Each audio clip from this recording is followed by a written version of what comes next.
ചേച്ചി ചേച്ചി എന്തേ കാണിക്കുന്നേ? ആ തുണി കാണേ ഡോക്ടർ പറഞ്ഞിട്ടില്ലേ ഇത്രയും ഭാരപ്പെട്ട പണിയും ചെയ്തേക്കരുതെന്ന് ഞാൻ പറഞ്ഞു. അതെ ചോറും കറിയൊക്കെ ആയതാണോ? ചോറും കറിയൊക്കെ ആയി, ഇനി കുറച്ച് അടിച്ചു വരാനും തുടക്കാനൊക്കെ ഉള്ളൂ. അത് നമ്മൾ ചെയ്യുന്നുണ്ട് ചേച്ചി. നിങ്ങളൊക്കെ ആരാ? മനസ്സിലായില്ലേ?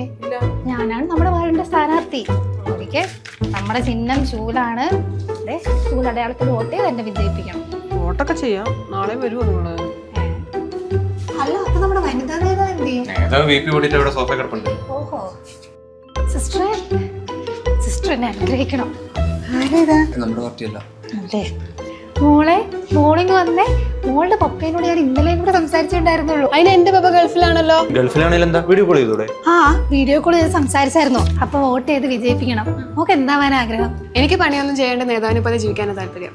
ആര് പറഞ്ഞു ഇവർക്കൊന്നും പഠിക്കേണ്ടെന്ന്? നല്ലൊരു പൊളിറ്റീഷ്യൻ ആകണമെങ്കിൽ പൊളിറ്റിക്കൽ സയൻസ് പഠിച്ചിരിക്കണം.